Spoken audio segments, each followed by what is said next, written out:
So my name's Mark Pack. I used to work actually at Party HQ. I ran the party's digital operation in the 2001 and 2005 general elections. I also edit Liberal Democrat Newswire, which is a monthly email about the party. So David Howarth and I wrote this pamphlet over the summer, sort of putting out a case for the Liberal Democrats, trying to build a core vote for the party. Because if you look at what happened at, for example, the last general election, there are many reasons why we got the very bad and disappointing result we did. But one is that our sort of persistent, core, loyal vote is vastly smaller than it is for Labour or the Tories. And the really good thing about that is that if you look at people who share our values but don't currently vote for us, that comes to around 20% of the electorate. So there's a real opportunity there to build a bigger core vote, but in a way that is very much in tune with our current values. Well, I guess if you want to imagine typically sort of boil all of that down to one person, it would probably be an Asian woman in her mid to late 20s in private rented accommodation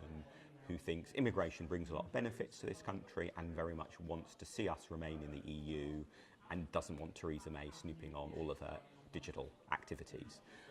And some of that description of a person, I think, is the sort of thing that a lot of us would recognise as classically being Liberal Democrat. But young female BME voter, for example, is not your classic Liberal Democrat member or activist. So, for example, one of the things David and I talk about in that pamphlet is a sort of idea which I think would be really great if more local parties take up, is to create a Friends of the Liberal Democrats scheme. So you could think of it maybe a bit like a registered supporter scheme, although I think Friends of the Liberal Democrats probably makes it sound more attractive, so that we're not just trying to build up our party membership to get to that 100,000 target that Tim Farron has quite rightly set for us, but also looking for a way to entangle, as it were, a wider group of people so they feel a bit more sense of involvement and engagement in the party rather than simply being a passing once a year or once every 4 years cross on a ballot paper.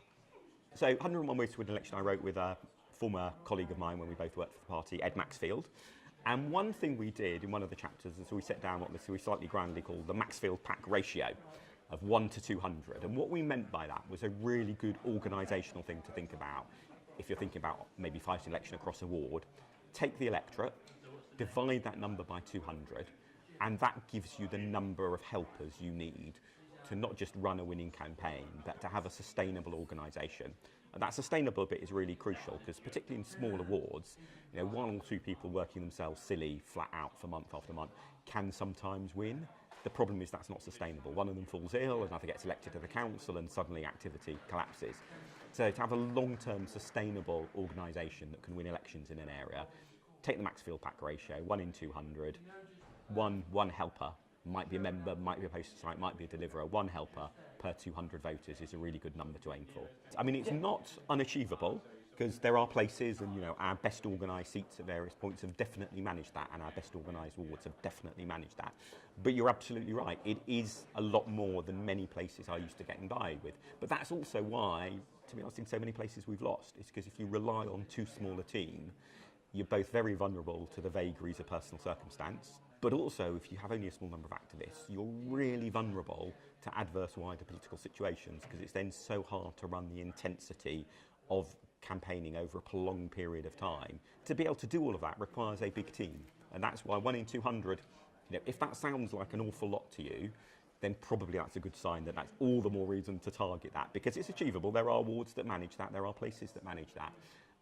But it is absolutely the essential bedrock to what we do. It's so easy, particularly for those of us who have been involved in politics for a long time, to overestimate how much attention the public pays to politics. And therefore it is often slightly more intangible issues, such as do people think a particular party is competent, is trustworthy, that matter far more than the really nuanced detail of policies and so on. Now, that does lead you through to sort of slightly different ways of behaving and acting and so on. It means that, for example, responding promptly and efficiently to all the different correspondence that we receive. If somebody has rung us up and we don't return a phone call for 3 weeks or not at all, that does actually undermine that reputation for competence. So it might feel like it's less important than what is our policy on local school admissions places, but in terms of the impact eventually on which way they vote, it's very easy to underplay the wider reputational issues.